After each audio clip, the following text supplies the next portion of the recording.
Hello, welcome pen friends. I'm back with another ink profile.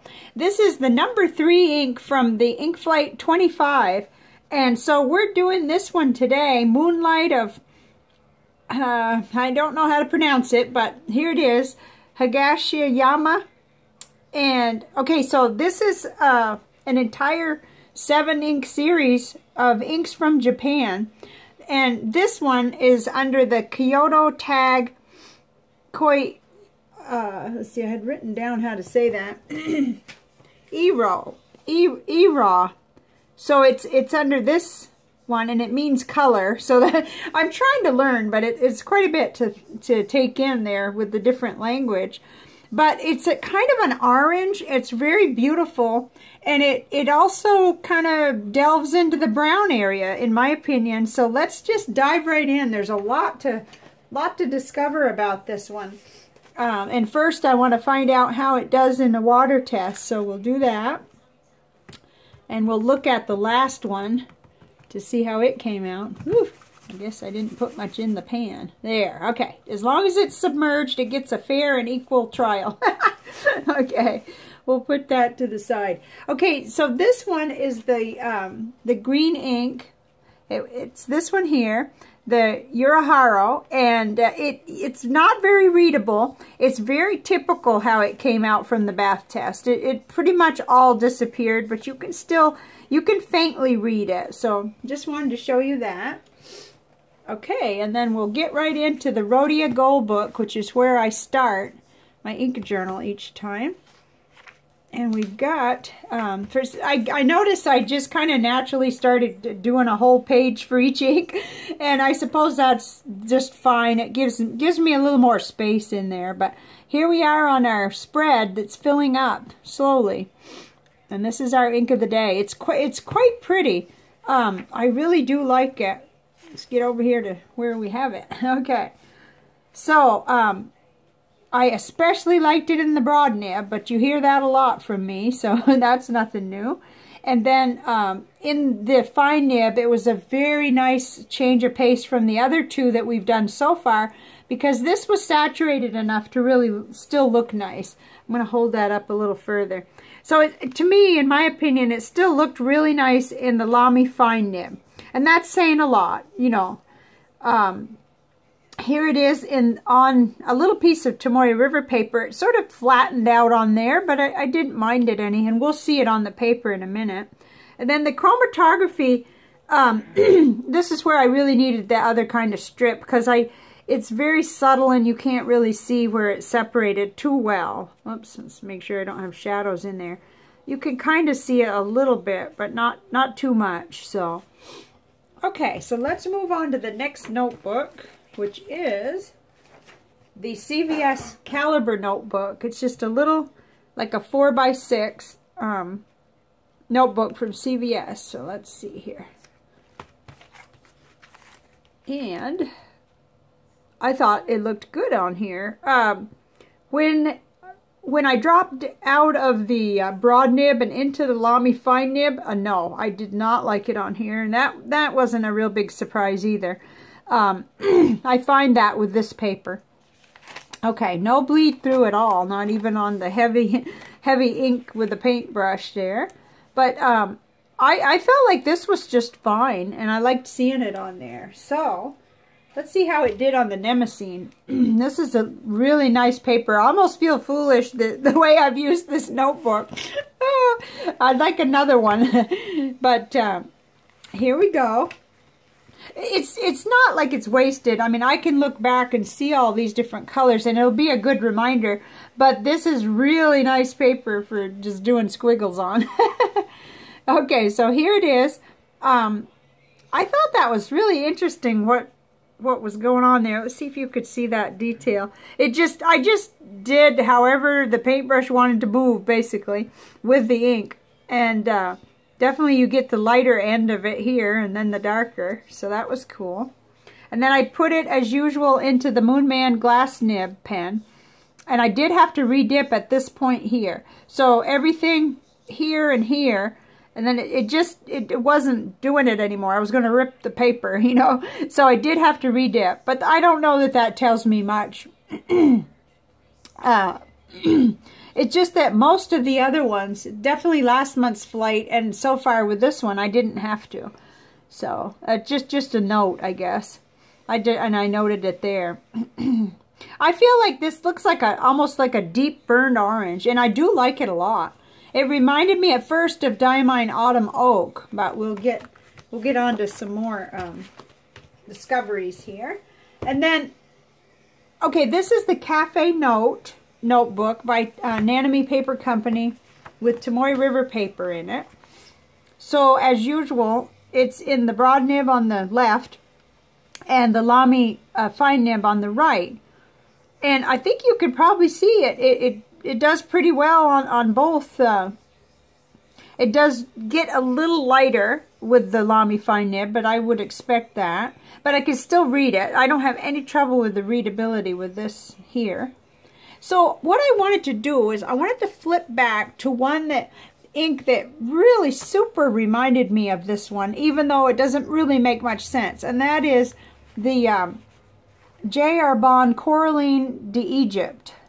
Now, it just reminded me of that so much. And that's a shimmer ink. So, and it's much brighter. And when we see the comparison panel, you'll see what I mean. But I did feel like there was just a lot in common there. An awful lot in common.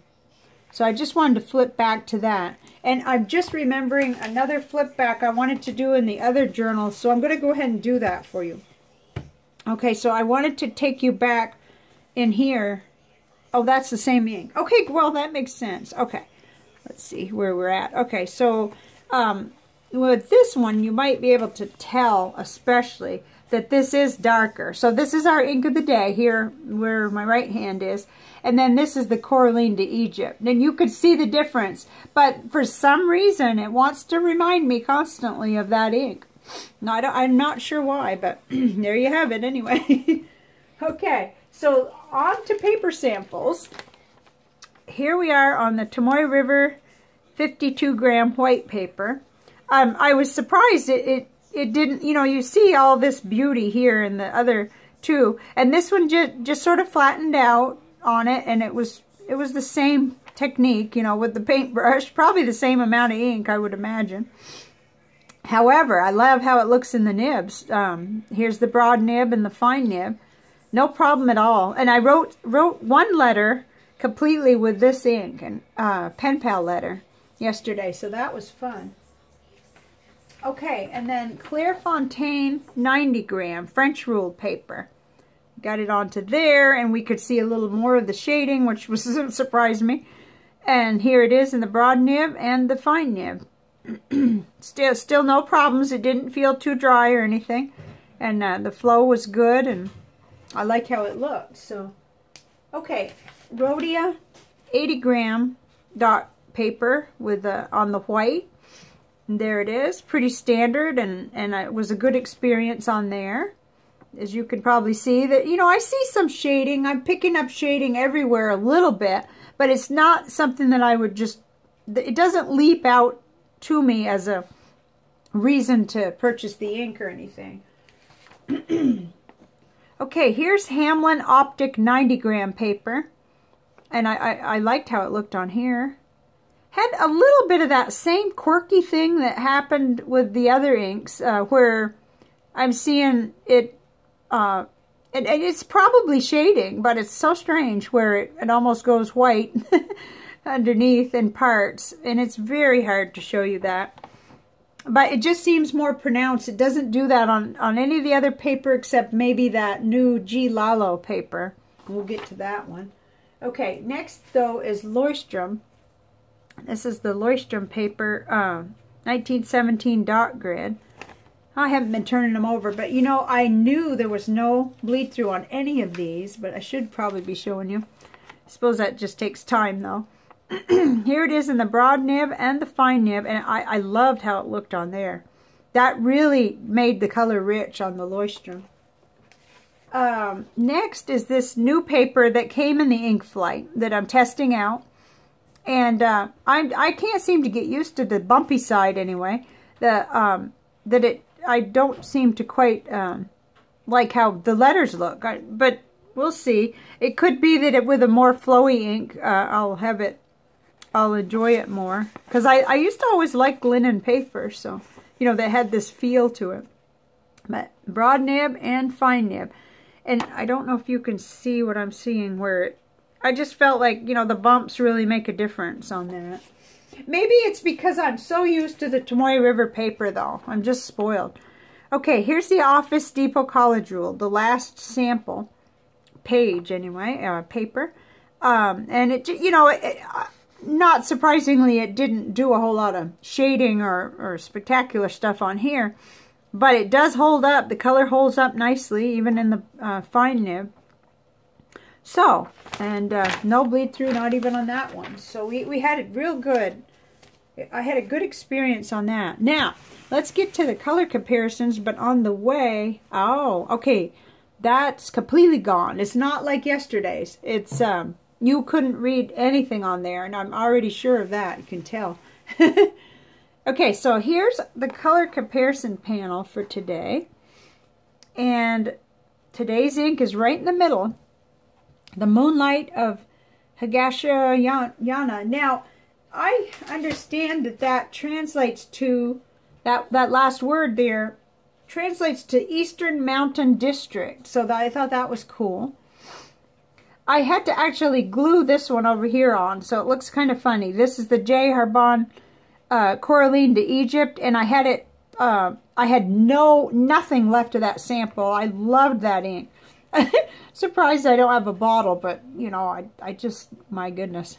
I would be overrun, I'm sure. Even though that's not the closest match. So, as we look at these, I really got a surprise because it started to really more resemble the brown inks than the orange inks. But let's see what we got here. I wanted to put SBRE Brown on here because it is an ink that tends toward orange, and I knew it would have a little bit in common anyway with it.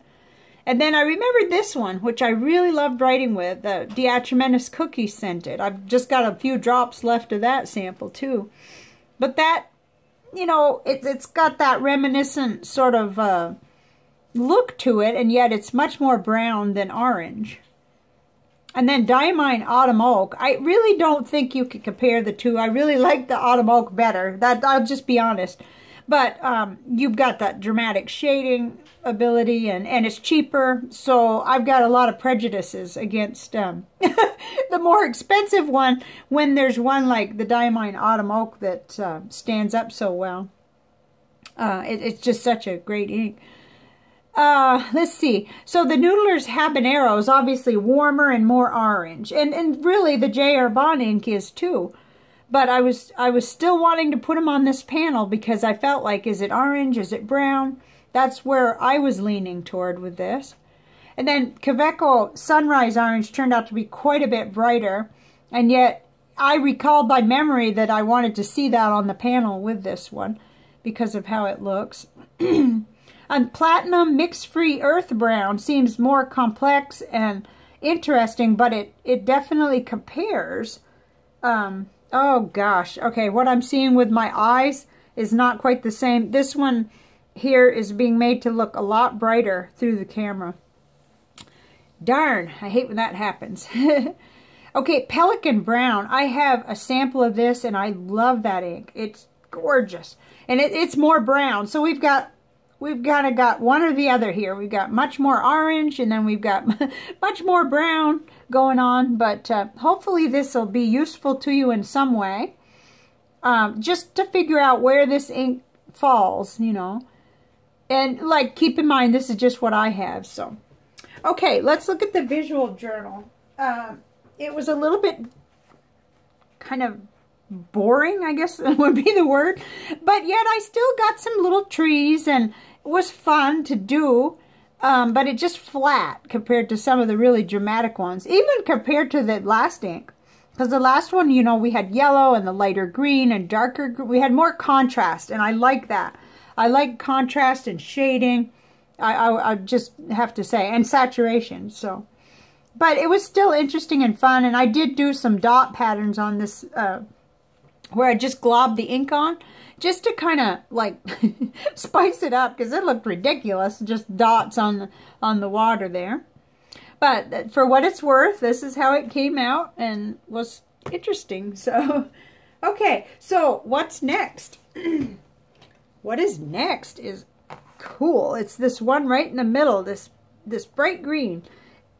Very unusual, and I'm already kind of wondering, what am I going to have in my collection that will even compare to it? But that's the fun. That's the really fun part of it.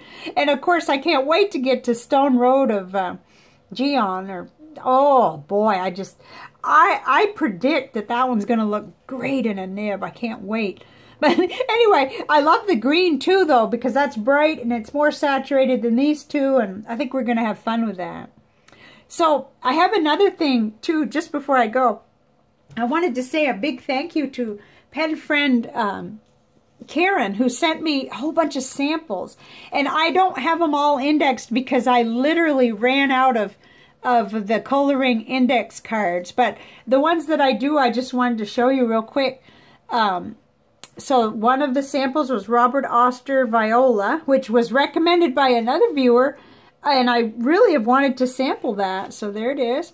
And then this one is a bright green, J. Arbonne Ancre Lierre Sauvage.